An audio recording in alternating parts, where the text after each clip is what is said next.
నమస్తే. తెలంగాణ రాష్ట్రంలో మరో ఉప ఎన్నిక రాబోతుందా? ఖైరతాబాద్ ఎమ్మెల్యే తన పదవికి రాజీనామా చేయబోతున్నాడా? ఇప్పుడు ఇవే ప్రశ్నలు తెలంగాణ రాష్ట్రంలో ప్రధానంగా వినిపిస్తున్నాయి.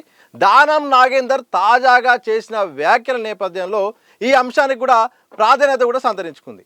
గతంలో ఒక మాట మాట్లాడాడు. సీఎం ఆదేశిస్తే నేను నా పదవికి రాజీనామా చేస్తాను. ఉప ఎన్నికలు నాకు కొత్త కాదు, ఎన్నికలు నాకు కొత్త కాదు, ఏ ఎన్నిక వచ్చినా గెలుపు నాదే. సీఎం ఆదేశిస్తే నేను రాజీనామా చేసి మరోసారి ఎన్నికల్లో నిలబడడానికి సిద్ధమే అని కూడా ఒక మాట మాట్లాడాడు. తాజాగా ఆయన చేసిన వ్యాఖ్యలు ఇప్పుడు సంచలనంగా మారిపోయాయి. నేను కాంగ్రెస్ పార్టీలోనే ఉన్నాను, కాంగ్రెస్ పార్టీ ఎమ్మెల్యేనే. మిగతా వాళ్ళు అంటే మిగతా ఫిరాయింపు ఎమ్మెల్యేలు ఏ పార్టీలో ఉన్నారో నాకు తెలియదు, కానీ నేను మాత్రం కాంగ్రెస్లో ఉన్నాను. కాంగ్రెస్ పార్టీ విజయం కోసం నా యొక్క తాపత్రయం ఉంటుంది. ఎన్నికలు నాకు కొత్త కాదు, ఏ ఎన్నికలు వచ్చినా కానీ నేను సిద్ధంగా ఉన్నాను. అలాగే జిహెచ్ఎంసీ ఎన్నికల్లో కాంగ్రెస్ పార్టీని గెలిపించడానికి కూడా అన్ని రకాలుగా నేను సిద్ధంగా ఉన్నాను. నా ప్రయత్నం చేస్తాను.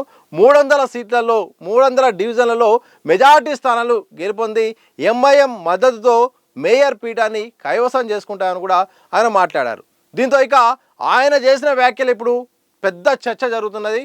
ఎందుకంటే ఒకవైపు కాంగ్రెస్ పార్టీలో చేరిన బీఆర్ఎస్ గుర్తుపై గెలిచిన 10 మందిలో 9 మంది అయితే మాత్రం మేము బీఆర్ఎస్ పార్టీలోనే ఉన్నాము, మేము కాంగ్రెస్ పార్టీలో చేరలేదు, మేము ఇంకా బీఆర్ఎస్లోనే కొనసాగుతున్నాము, మేము పార్టీ మారలేదంటూ కూడా స్పీకర్కి అయితే మాత్రం వాళ్ళకు సంబంధించిన రిప్లై ఇచ్చారు, నోటీసుల ద్వారా చెప్పారు. కానీ దానం నాగేందర్ సంబంధించిన నోటీస్కి అయితే మాత్రం ఇంకా రిప్లై లేదు.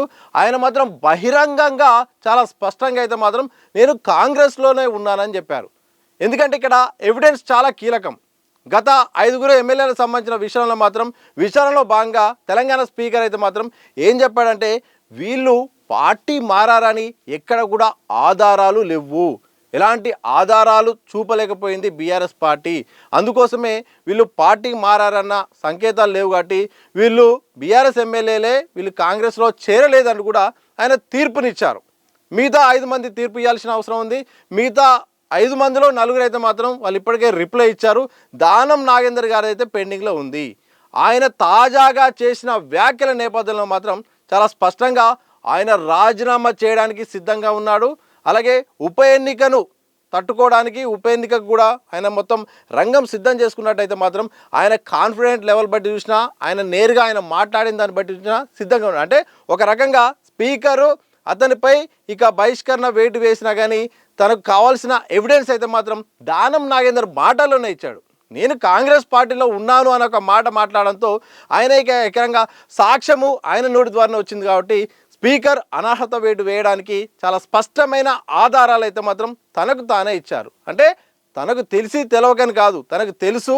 ఎందుకంటే అందరూ ఎమ్మెల్యేల విషయంలో ఒక సమస్య ఉంటే దానం నాగేందర్ గారిది ఇంకొక సమస్య ఉంది. ఎందుకంటే ఆయన పార్టీ మారినది వాస్తవమే, కానీ ఆధారాలు పక్క పెడితే మాత్రం గత పార్లమెంట్ ఎన్నికల్లో కాంగ్రెస్ పార్టీ బీ ఫామ్ మీద సికింద్రాబాద్ పార్లమెంట్ స్థానానికి ఆయన పోటీ చేశారు. ఇదొక్కటే బలమైన ఎవిడెన్స్. ఈ ఎవిడెన్స్ ద్వారానే ఒకవేళ స్పీకర్ కూడా ఆయన పార్టీ మారాడన్న ఆధారాలు ఏమీ లేవని చెప్పడానికి అవకాశం లేదు. ఎందుకంటే చాలా స్పష్టంగా అక్కడ ఆయన బీఫామ్ మీదనే ఏకంగా పోటీ చేశారు, చక్కగా కాంగ్రెస్ పార్టీ కండవ కప్పుకున్నారు.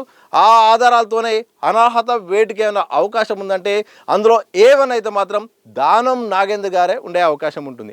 ఆ తర్వాత కడియం శ్రీహరి గారికి కొంత స్కోప్ ఉంది. అంటే 10 మందిలో మేజర్గా అయితే మాత్రం ఖైరతాబాద్ ఎమ్మెల్యే చుట్టే మొత్తం తిరుగుతుంది. ఆయనపై అయితే మాత్రం అనర్హత వేటు తప్పదని అభిప్రాయం ఉంది. ఇక దానం నాగేందర్ గారి విషయానికి వద్దాం. ఆయన మాత్రం మెంటల్గా ప్రిపేర్ అయిపోయాడు.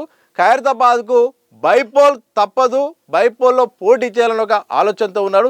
ఆయనకున్న ధైర్యం వల్ల కాంగ్రెస్ పార్టీ రూలింగ్లో ఉంది. రూలింగ్ పార్టీ ఉన్నప్పుడు ఎన్నికలు జరిగినప్పుడు స్వతహాగా ఓటర్లు అయితే మాత్రం అధికార పార్టీకే అనుకూలంగా ఓటు వేసే అవకాశం ఉంటుందన్న ఒక ధైర్యం అయితే మాత్రం అభ్యర్థికి ఉంటుంది. అదే ధైర్యము, అదే నమ్మకం కూడా దానం నాగేందర్ గారికి ఉన్నది. ఇంకొక అంశం ఏంటంటే మాత్రం తాజాగా జూబ్లీహిల్స్ బైపోల్లో మాత్రం అక్కడ కాంగ్రెస్ పార్టీ విజయం సాధించింది. ఆ విజయం కూడా ఆయనకు మరింత ఒక ధైర్యం వచ్చేసింది. ఇక వరుసగా జూబ్లీహిల్స్ గెలిచింది. ఆ గెలుపు హవా అనేది నాకు పనిచేస్తుంది, ఎలాగూ నాకంటూ ఒక సొంతంగా ఓటు బ్యాంక్ ఉంది, ఇటు కాంగ్రెస్ పార్టీ బలం దానికి తోడైతే ఇక జూబ్లీహిల్స్ తరహాలో ఖైరతాబాద్లో ఇక ఎన్నికలు వచ్చినా కానీ నేను విజయం సాధిస్తాను అని కూడా ఒక ధీమా ఉంది. మరొక రకమైన ఆయనకు ఒక ప్లాన్ ఏంటంటే మాత్రం, వ్యూహం ఏంటంటే మాత్రం, ఇక్కడ గెలిస్తే, ఇప్పుడున్న పరిస్థితుల్లో గెలిస్తే క్లీన్ ఇమేజ్గా కాంగ్రెస్ పార్టీ అభ్యర్థికి ఒక గుర్తింపు ఉంటుంది. తద్వారా హైదరాబాద్ సంబంధించిన ఒక ఎంపీ పదవి ఇవ్వాల్సిన అవసరం ఉంది. స్వతహాగా బీసీ నేత కావడం, అలాగే బీసీ మూవ్మెంట్ నడవడం, హైదరాబాద్ నుండి కూడా పర్ఫెక్ట్గా గతంలో తలసాని తరహాలో ఒక నేత లేకపోవడంతో జిహెచ్ఎంసీ ఎన్నికల నేపథ్యంలో ఒక మంత్రి కావాలి, ఎప్పటికైనా కూడా హైదరాబాద్కు ఒక మంత్రి కావాలనే ఆలోచన చాలామందికి ఉంది. అదే ఈయనకు ఒక ధైర్యంగా ఉంది. నేను ఒకవేళ ఎమ్మెల్యేగా గెలిస్తే మాత్రం హైదరాబాద్ మంత్రి కావచ్చు, హైదరాబాద్ జిల్లా తరపు నుండి కూడా ఉమ్మడి జిహెచ్ఎంసీ తరపు నుండి కూడా ఒక మంత్రి కావచ్చు. అదొక వ్యూహం కూడా, అదొక ప్రణాళిక కూడా ఆయన దగ్గర ఉంది. అంటే గెలిస్తే మంత్రి కావచ్చు, ఆ రకంగా అధిష్టానంతో ఇప్పటికే చర్చలు చేసినట్టు తెలుస్తోంది. ఇలా రకరకాల ఊహాగానాలు వచ్చినప్పటికి కూడా మొత్తానికైతే మాత్రం జూబ్లీహిల్స్ తరహాలో ఖైరతాబాద్లో నాకు గెలిచే అవకాశం ఉంది, ఇక్కడ ఉప ఎన్నికలకు సిద్ధంగా ఉన్నారన్న సంకేతాన్ని అయితే మాత్రం ఆయన ఇచ్చారు. మరి స్పీకర్ గారు ఎలాంటి నిర్ణయం తీసుకుంటారో తెలియాల్సిన అవసరం అయితే ఉంది. ఎందుకంటే చాలా స్పష్టంగా బీఫామ్తో ఆయన బీఆర్ఎస్ గుర్తుతో ఎమ్మెల్యేగా గెలిచిన తర్వాత కాంగ్రెస్ బీఫామ్తో పార్లమెంట్ ఎన్నికల్లో పోటీ చేశారు. సరే, ఓడిపోయారు. మొత్తానికైతే మాత్రం కాంగ్రెస్ పార్టీలోనే నేను కొనసాగుతున్నాను, ఆ పార్టీలో ఉన్నానని చాలా నేరుగా మాట్లాడుతున్న సందర్భంలో స్పీకర్ గారికి అయితే మాత్రం అనర్హత వేటు వేయడానికి అన్ని రకాల అవకాశాలు ఉన్నాయి. అలాగే దానం నాగేందర్ కూడా ఆయన మాత్రం మెంటల్గా ప్రిపేర్ అయ్యి కూడా ఉన్నారు. దాదాపు కాన్స్టిట్యున్సీలో కూడా ఆల్రెడీ చర్చ జరుగుతుంది. ఓటర్లు కూడా మెంటల్గా చాలామంది ప్రిపేర్ అయిపోయారు. ఇక్కడ బైపోల్ రాబోతుంది, ఇక ఎవరు గెలుస్తారనే చర్చ కూడా ఓటర్లు ప్రజల్లో కూడా మాట్లాడుకుంటున్నారు. ఇలా బైపోల్ గురించి అయితే మాత్రం తాజాగా ఆయన చేసిన వ్యాఖ్యలు అయితే కనిపిస్తూ ఉంది. ఆ బైపోల్ ద్వారా నగరానికి మంత్రి కావచ్చు అనే వ్యూహం కూడా కొనసాగుతుంది. అలాగే కాంగ్రెస్ పార్టీ గుర్తుతో గెలవడం వల్ల తనపై వచ్చే విమర్శలు కూడా ఇక పోగొట్టొచ్చు అన్న ఉద్దేశంతో ఉన్నట్టు గెలుస్తోంది. ఇలా మొత్తానికైతే మాత్రం ఖైరతాబాద్ సంబంధించిన బైపోల్ పైన మాత్రం చర్చ అయితే విరివిగా నడుస్తోంది. మరోవైపు ఎలా అంటే ఎప్పుడు ఆయన రాజీనామా చేస్తారా, లేకపోతే స్పీకర్ అనర్హత వేస్తే ప్లస్సా మైనస్ అనే చర్చ కూడా ఉంది. ఎందుకంటే దానివల్ల రాజకీయంగా ప్లస్ అవుతుందా మైనస్ అవుతుందా అని కూడా ఇటు కాంగ్రెస్ సర్కార్ పార్టీ కూడా ఆలోచించుకోవాల్సిన అవసరం ఉంటుంది. నెక్స్ట్ కొత్త ఏడాదిలో జిహెచ్ఎంసీ ఎన్నికలు ఎప్పుడైనా జరిగే అవకాశం ఉంది. ఎందుకంటే పాలక వర్గాల సమయం కూడా అయిపోతుంది. ఫిబ్రవరి మార్చిలో ఎప్పుడైనా కానీ ఎన్నికలు జరిగే అవకాశం ఉంది. ఆ ఎన్నికల తర్వాత ఇక ఖైరతాబాద్కి అయితే మాత్రం బైపోల్ వచ్చే అవకాశం అయితే ఉంటుంది. ఒక వ్యక్తిపై అనర్హత వేటు వేసినా, లేకపోతే ఆయన రాజీనామా చేసినా దాన్ని బట్టి అయితే మాత్రం 6 నెలలలోపు ఎన్నికలు నిర్వహించాల్సిన అవసరం ఉంటుంది. మరి కేంద్ర ఎన్నికల సంఘం అయితే మాత్రం వాళ్ళు సమయాన్ని బట్టి పక్క రాష్ట్రంలో ఒక డేట్ను బట్టి కూడా కంటిన్యూ చేసే అవకాశం ఉంటుంది. జిహెచ్ఎంసీ ఎన్నికల తర్వాత ఎప్పుడైనా ఖైరతాబాద్కు బైపోల్ వచ్చే అవకాశం ఉందని అయితే మాత్రం పెద్ద ఎత్తున వార్తలు అయితే వినిపిస్తున్నాయి. ఖైరతాబాద్ ఎమ్మెల్యే కూడా తాను రాజీనామా చేయడానికి ఇక అన్ని రకాలుగా కూడా రంగం సిద్ధం చేసుకునే అంత కాన్ఫిడెంట్గా మాట్లాడుతున్నారని కూడా జోరుగా బయట అందరూ అనుకుంటున్నారు. చూడాలి మరి ఏం జరగబోతుందో.